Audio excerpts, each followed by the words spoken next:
and welcome back to the channel. If you are new here, then hi, my name is Brittany and I am a nurse practitioner. If you are a returning subscriber, then welcome back. I'm always happy to have you guys here with me. Today, I'm just going to be doing a quick video giving you a little bit of an update on my pregnancy. I left you guys off, I think I was like around 20 weeks, and my last update was kind of a downer because I had a really bad visit with this OB that I was seeing. I ended up in the hospital because I had a couple of near syncope events, and I was waiting on results from an echo, a cardioechogram that I had done while in the hospital, and that's kind of where I left off. And now I am almost 28 weeks. I'm very close. I actually have my glucose test tomorrow, which I am kind of dreading because I'm already always nauseous, and so I hate the glucose test. I'm sure I'll be nauseous tomorrow, but I'm almost 28 weeks, so it's been a little bit. It's been almost 2 months since I've given a pregnancy update, and so I thought there'd be a couple things that I wanted to go over. First of all, thank you so much to everybody that reached out to me after I shared my awful experience with that OB doctor. If you didn't watch the video, essentially I was just telling him how nervous I was going in for my third C-section, and with increased risks after having abdominal surgery. And basically he just offered me no comfort whatsoever. It was just a lot of like, yeah, there's a risk. Good thing you're getting your tubes tied. I mean, I held it together while I was in the office, but when I got to the car, I cried and cried. I was really upset.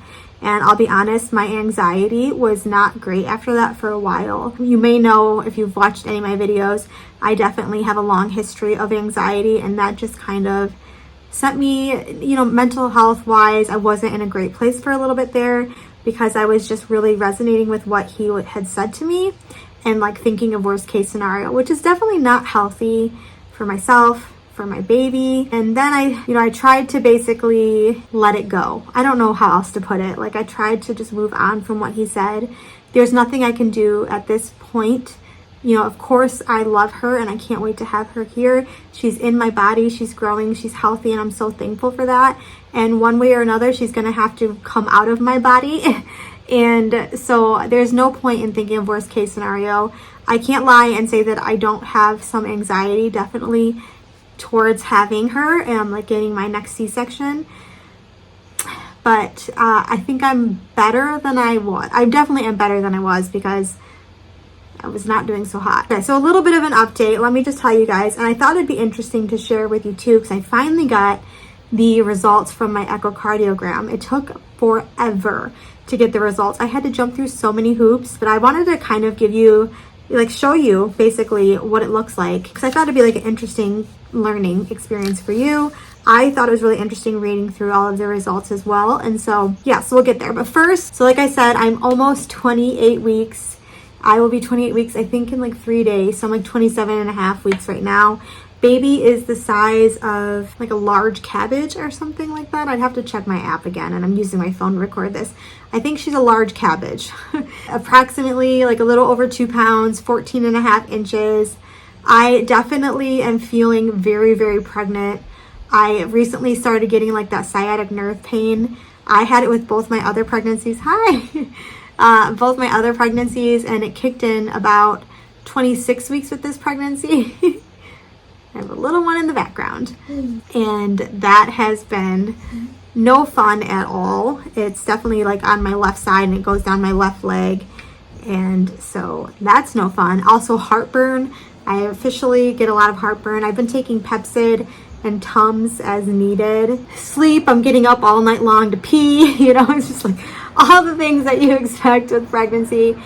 Feel her kick like crazy. She is very, very active. You can see my belly, even like sometimes I don't know what she's doing in there. My belly just like vibrating, and she's going all wild.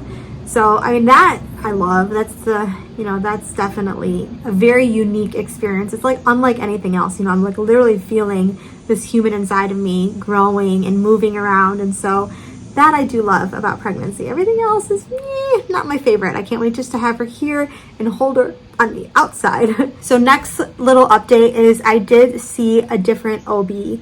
Same office, but a different doctor. She was a female OB.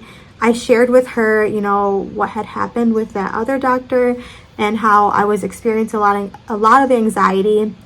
And the experience with her was like night and day. She just gave me so much reassurance. She's like, Brittany, it's 2023. We have plenty of women that have had 3, 4, 5 C-sections. She was honest, and like, there is, every time you have a surgery, there is some risk involved, even if it's your first one. She also told me that sometimes we'll have a patient and we'll be expecting a lot of scar tissue or whatnot, and we'll go in and they appear perfectly normal. And so it's nothing that they're not equipped with. If I do have a significant scar tissue, it's stuff that they see, and she just reassured me that, everything will be fine. That was really, really comforting. I needed to hear that from somebody. I was really in my head about everything, and so I just needed to hear someone say, look, we're going to do everything we can to protect you and your baby. And she did just that, and it really just made me feel so much better. It sucks that this male OB that I saw before is in the same office.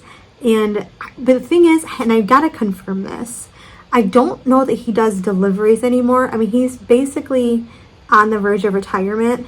I'll have to check and see, because I do worry about that. Like, if I were to go into labor and like he would be the one that would be performing the C-section, that would make me feel really uncomfortable. Because right now I actually already scheduled my C-section. They had me schedule it for November 20th, which is a Monday, and it would be this other female doctor in the practice that is also very highly recommended, really kind and easygoing and soft-spoken and positive and everything that he wasn't. And so that would be wonderful. But the thing is, with my previous pregnancies, I went into natural labor at 38 weeks, and I ended up with some random doctor both times that performed my C-section. And so that's very possible with this one as well. And so I do worry that he could be the doctor on staff that would perform my cesarean. And so that I need to figure out. I want to say he doesn't perform C-sections or deliveries anymore. I'm really hopeful, because if I never have to deal with him again, that would be fine. So yeah, so that's that little update there. And so then I wanted to talk to you guys about the echo results. So again, if you didn't watch my last video, essentially just a Reader's Digest of what happened. I had a couple like near syncope episodes that I wasn't super alarmed about at first, but then I had some bright red bleeding, and that, the things together, I was worried about like possible placental abruption, a lot of different things. And so I went into labor and delivery. When I went into labor and delivery, they determined that the bleeding was, again, due to this polyp that I guess I have, and it was nothing to be concerned of. Baby was healthy, my cervix was closed, everything was fine, but they were concerned still because of these near syncopal episodes that I was having. Honestly, I probably wouldn't have gone in for the near syncopal episodes, because I do know that unfortunately dizziness and like near syncope can be a side effect of pregnancy. But partnered with the bleeding, I was pretty nervous. Anyway, so labor and delivery cleared me, but they're like, we really want you to go to the ER because we want to make sure nothing is going on. And when I was in labor and delivery, they had told me, you do have a murmur, which again can be normal in pregnancy because you have more circulation, more blood flow going on. But I had never had a murmur before, and they said, again, it could be completely normal. We just want to make sure there's nothing cardiac going on. They were worried like it was something cardiac related. So I was sent to the ER and spent the night there and was transferred into like an observation unit. And they did do a cardioechogram, and I waited forever to get these results. I think it took me like 3 weeks to get the results or something ridiculous. I only got them like maybe 10 days ago or something. It was ridiculous. And so I'll actually show the little shot of how it looks, but essentially the results were as follows. One thing I did notice was that my ejection fraction was in the range of 60 to 70%, so that's normal. So my ejection fraction was good. The only thing that I saw on here that was abnormal was that I have mild regurgitation in my mitral valve, my tricuspid valve, and my pulmonic valve. I have some mild regurgitation. And so otherwise, everything was pretty normal. Okay, so basically that was it. So I was trying to do some research, and everything I kept finding online was, mild regurgitation, the mitral valve can be completely normal. You could be asymptomatic.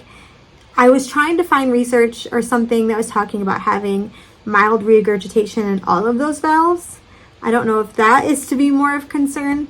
Really, what I need to do is to go see a cardiologist. They really emphasize that I still go see a cardiologist, and that I have not done yet. I have not made the appointment. I should do that. I know I should do that. But just curious if any of you have ever had an echo and been told that you have regurgitation in multiple valves. Just curious to hear what you have to say. And one thing I found really frustrating, so when I went there, I had my levothyroxine and I had Tylenol on me because I kind of imagined that I'd be staying the night, and I just wanted to take my own medication. Working in the hospital, I know that they don't want you to bring your own medicine. They much rather charge you an arm and a leg for their medication, but I wanted to bring in my own medicine anyway, so I just did it. And I took my levothyroxine when it was due, and I did take 1 dose of 500 milligrams of acetaminophen, plain Tylenol, because I had a pretty bad headache at one point. When my nurse came around, she brought me my levothyroxine, and I told her, I'm like, actually, I did bring my medicine from home and I already took it.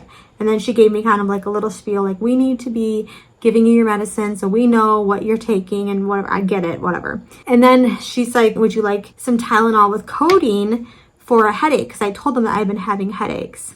And I thought it was kind of odd that they like went right to like Tylenol with codeine. Why they didn't first offer me just like acetaminophen, like just Tylenol. And that's when I told her too, I'm like, I'll be honest with you, I did actually also take my own plain Tylenol. I probably wouldn't have taken anything with codeine, to be honest with you, because Tylenol is sufficient and I'd rather not being pregnant. And we had this whole conversation. And I'm like, if you want to document in my chart though, that patient did take her own medicine, so at least you have documentation that I did take, acetaminophen and my levothyroxine for completeness, go ahead or whatever, please do. So I got the paperwork, with all of my results from my stay, and she charted that I took their levothyroxine and their Tylenol 3 with codeine. More than anything, I was annoyed with the Tylenol 3 with codeine because I sat there and talked to her about how I would be really unlikely to take that being pregnant and that I don't need it. And then I was charted that I took it. And I know it's kind of small, but I was kind of put off by that because I didn't take it, and I'd be curious to know what I'm being charged for. I don't know if I'm going to do anything about it or if I'm just going to let it go, but I just thought it was kind of weird reading that. But anyway, I think that's going to end for my update. Things are going, things are moving along. I got a couple more months to go. Cannot wait till she's on the outside. This third pregnancy has definitely gone the fastest. Kids are busy, life is busy. With that, I think I'm going to end the video. Don't forget to like the video and subscribe to the channel. It does help a lot. I do appreciate it. Wish you guys nothing but the best. Say bye. Grow hard about what you want to be. Say bye-bye. Everybody just do your thing. Wake up, today's gonna be a good day. Wake up, today's gonna be